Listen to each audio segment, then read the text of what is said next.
The first thing anyone noticed in Cedar Ridge that August afternoon was the heat. It pressed down like a hammer on the dusty plaza, baking the packed earth until it felt as hard as iron. Cowboys leaned against hitching posts with lazy confidence. Their spurs flashed with each shift of their boots. Merchants called out from faded storefronts. Women hurried by with lowered eyes, parasols tilted to shield their faces from both the sun and the crude looks men tossed their way. Nothing unusual. Just another day in a mountain town that survived on stubbornness. Until Martha Coleman walked into the plaza. People always whispered when she came through. Some called her the mountain medicine woman when they needed her help. Others used uglier names when they didn't.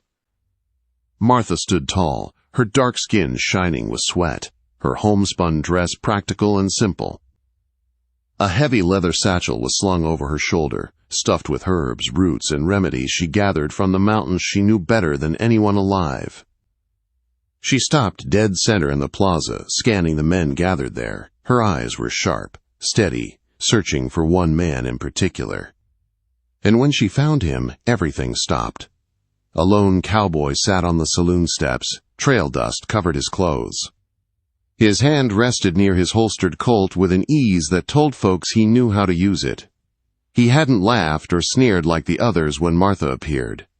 Instead, he'd only watched her with calm gray eyes, cool as winter steel.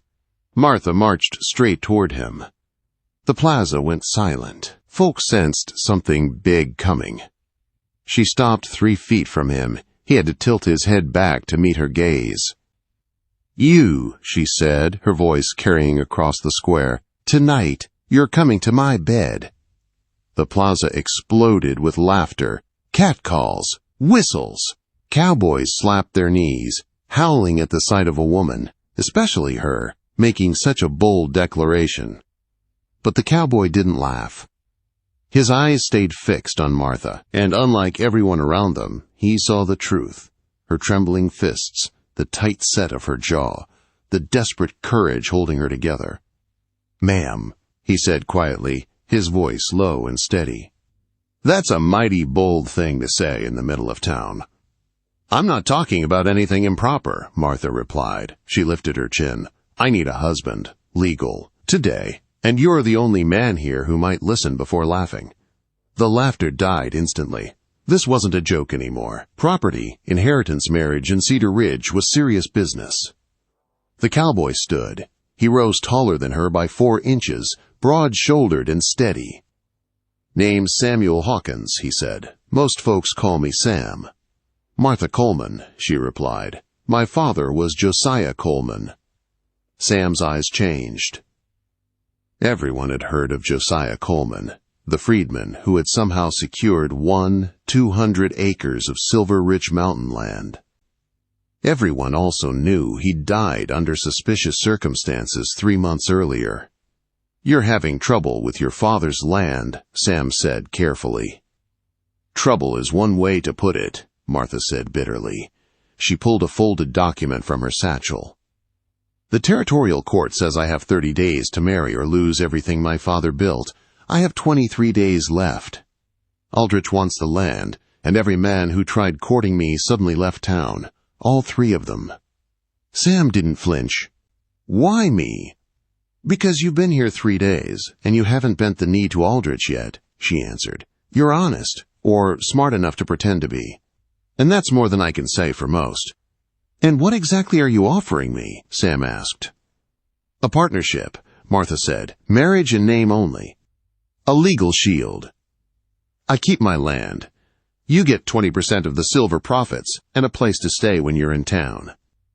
After a year, we divorce quietly and go our separate ways." "And if I say no?" Martha swallowed hard. "Then Aldrich takes everything my father worked for. And I spend the rest of my life knowing I failed him." Sam studied her for a long moment. The silent crowd leaned in, hungry to hear how the stranger would answer. "When do you want this done?" Sam asked at last. "Tomorrow," Martha said. "Judge Peters rides through." "Tonight," Sam interrupted. "Reverend Mills can marry us before anyone has time to interfere." Martha blinked. She hadn't expected him to agree so quickly. "You mean that?" "I do," he said. "But first, you and I need to talk in private." He offered his arm. Gasps rippled through the crowd. The gesture was simple, respectful. Something none of them had expected. Martha hesitated for only a heartbeat before taking it. As they walked away, Sam glanced toward the general store window. Mayor Aldrich stood inside, watching them with cold, angry eyes. "He won't let this happen," Sam murmured. "I know," Martha replied. "That's why I chose a man wearing a gun." They entered the small church at the edge of town. Sunlight streamed through plain glass windows, casting long shadows across empty pews. Sam settled onto a bench, gesturing her toward the seat beside him. "Now," he said, "tell me everything, the real story." Martha straightened her spine. Her father's death, the forged law meant to steal her land, the men driven off, the mayor's growing threats, and finally, the small glass vial she placed in Sam's hand. "Mercury," she said. "Someone poisoned my father." Sam held the vial to the light, jaw tightening. "You're fighting powerful men." She nodded. "Which is why I need a partner who isn't afraid." Sam leaned back, letting out a slow breath. "All right," he said. "Let's get married." And just like that, the quiet cowboy became the only thing standing between Martha and ruin.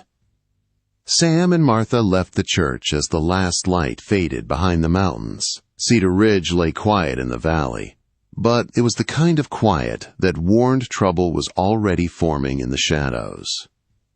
They walked toward Martha's cabin in near silence. Sam kept scanning the trail, sensing danger long before he ever saw it. Martha walked with her head high, but he could see the exhaustion behind her steady pace. At the cabin, the smell of pine smoke drifted from the chimney. The place was solid, built with care and history. Inside, shelves of herbs lined the walls, medical books stacked neatly near a work table. It was the home of someone who had learned to survive in a world that often wished she wouldn't. Sam stood near the door, taking it all in. "Your father taught you well," he said. "He taught me to stay standing when the world wants you on your knees," Martha replied softly. She hung her satchel beside the door and turned toward him. "This is where I live, where my father died, where Aldrich wants to take everything from me." Sam listened quietly as she recounted how her father's sickness grew worse, how Doc Morrison insisted it was mountain fever, how nothing made sense until she found a vial hidden in his medicine chest. A vial the Denver chemist said held mercury. "He was poisoned slowly," Martha whispered. "Enough to break his mind, not enough to kill him quickly." Sam's jaw tightened. "And Aldrich gets your land if you lose it." "That's right," Martha said, "which means he gets the silver vein Papa kept quiet for years." She pulled a piece of ore from a hidden panel in the wall. Silver threads glistened inside it. Sam whistled low. "This could make a man rich." "Or destroy him," Martha replied. "And it's why he'll come for me." Before either could say more, hoofbeats thundered outside. Sam's hand dropped to his gun. Martha grabbed the rifle above the door. Together they stepped onto the porch. 6 riders approached through the dusk, led by Jake Morrison, the doctor's brother, and Aldrich's foreman. His smirk widened as he saw them. "Heard some news in town," Morrison said loudly. "Something about a mountain woman offering to take a drifter to bed." "It's legal business," Martha said calmly. "Sam Hawkins and I marry tonight." Morrison snorted. "That's so? Never figured you for the marriage type, Hawkins?" "Must have been my lucky day," Sam replied evenly. "Now, unless you're here to congratulate us, you should be riding on." Quote. The foreman's eyes narrowed. "Town's not going to like this." Sam stepped forward. "You got something to say. You say it to me." The 2 men stared at each other, neither blinking. Finally, Morrison jerked his reins. "This ain't over," he growled. "Aldrich won't allow it." "He doesn't get a choice," Sam answered. The riders disappeared into the dark. Only when the hoofbeats faded did Martha lower her rifle. "They'll be back." "Yes," Sam said, "but not tonight. Tonight we get married. Tomorrow we start fighting back."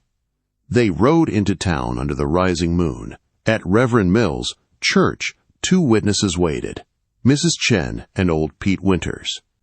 Both greeted Martha with warmth that surprised Sam. When the service began, Martha stood steady, but Sam saw her hands tremble. Not from fear, but from everything she'd been carrying alone. "Do you, Samuel Hawkins, take this woman?" "I do." "Do you, Martha Coleman, take this man?" "I do," she said, her voice stronger than she felt. The ceremony was simple. No flowers, no music, just 2 strangers binding themselves together for survival. But when Sam lifted her hand and kissed her knuckles instead of shaking it like the Reverend suggested, something shifted. Martha felt it. Sam felt it. Even the witnesses noticed. It wasn't about business anymore. Not entirely.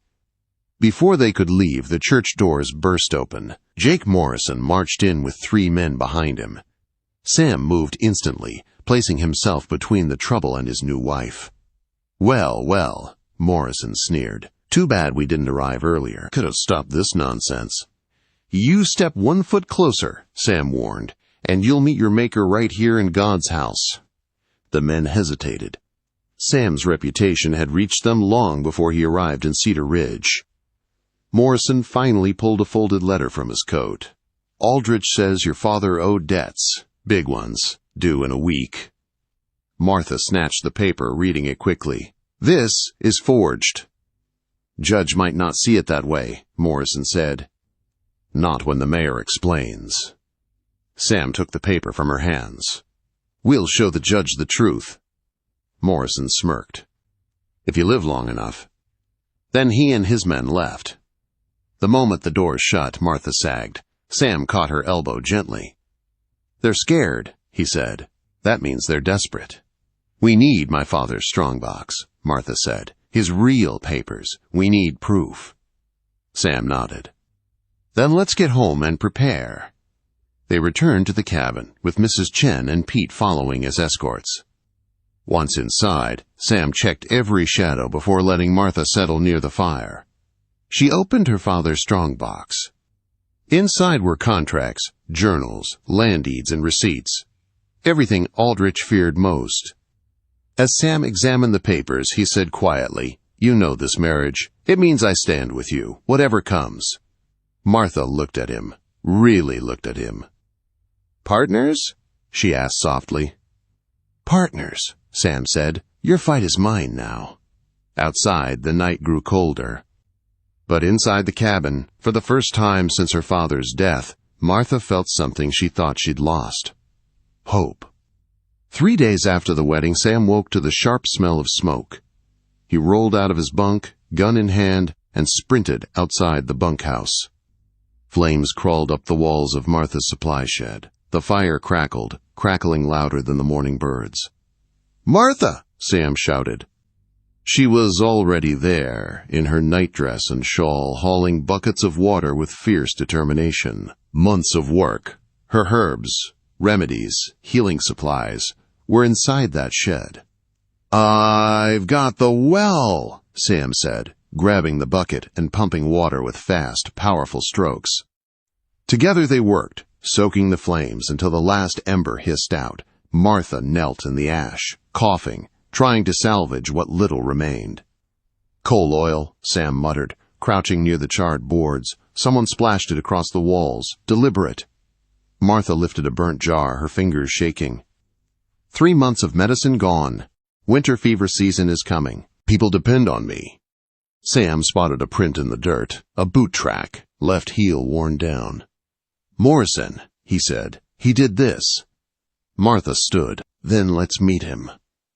Sam didn't argue. She was fire and steel, and he matched her stride as they rode into Cedar Ridge.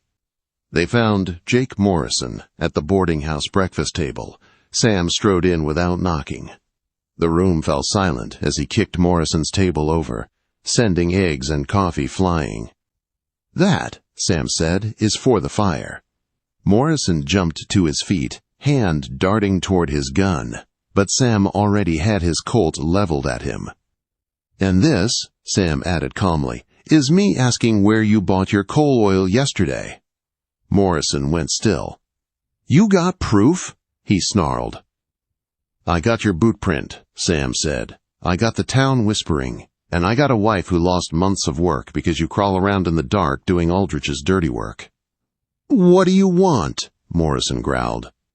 $60, Sam said. "Paid now." "60? You're insane!" Sam cocked the hammer. Morrison swallowed and started counting bills, hands trembling. As Sam pocketed the money, Martha stepped forward, her voice firm. "And next time," she said, "try being a man and come in daylight." Outside, Martha let out a long breath. "That was risky." "No," Sam said. "It was necessary. Aldrich makes moves. We make moves back." "What's our next move?" she asked. Sam looked toward the center of town, where people were whispering nervously. "Find allies." They didn't need to look far. Thomas Garrett, the general store owner who once courted Martha, returned from a supply run with empty shelves and shaking hands. "Aldrich doubled the freight rates," he whispered. "I'm drowning Martha." "What if we challenge his freight monopoly?" Sam asked. Garrett's eyes widened. "You'd need capital, protection, partners." "We're building all three," Sam said, "starting now." Next came the blacksmith, the seamstress, Mexican ranch families, miners who worked hard while Aldrich stole the profits. Everywhere they went, the story was the same: fear, anger, and a longing for hope. But the turning point came near the saloon.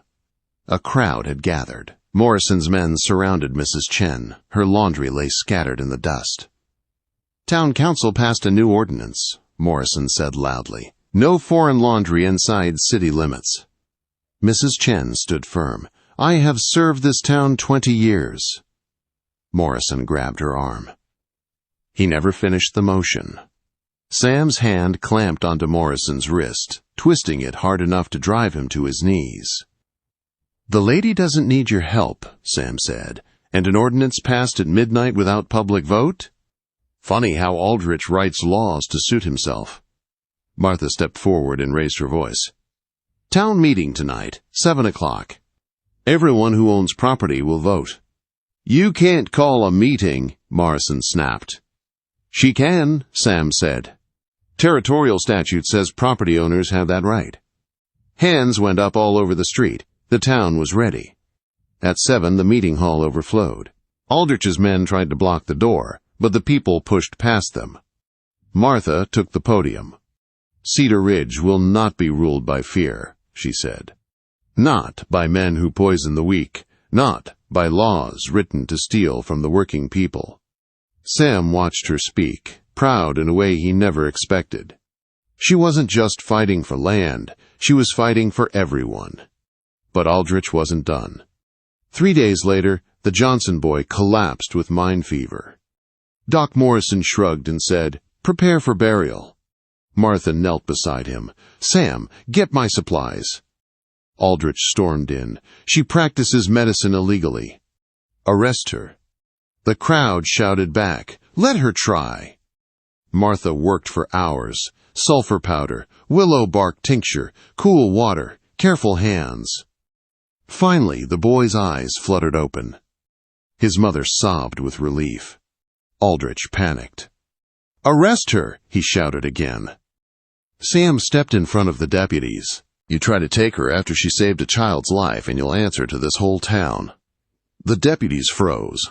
Aldrich had lost. And word came the next morning that Judge Carter was arriving early, with a federal marshal. Sam and Martha spent the next nights preparing, gathering allies, gathering evidence. Sleep didn't come easy. Trouble pressed on every side. By the time Judge Carter reached Cedar Ridge, the town buzzed with tension. Court convened in the town hall. Aldrich arrived with forged papers, paid witnesses, lies polished shiny. But Martha had the truth. She presented her father's papers. Witnesses testified about Morrison's bribery. Garrett exposed Aldrich's fraud. A Denver chemist confessed to creating poisons for Aldrich. Judge Carter slammed down his gavel. "The marriage is valid. The land is rightfully yours. And Mayor Aldrich is under arrest." Chaos erupted. Morrison was dragged out. Aldrich screamed for mercy. People cried, hugged, celebrated. Martha stood frozen as the weight lifted from her shoulders. Sam stepped beside her. "It's over," he whispered. Tears filled her eyes. "We did it."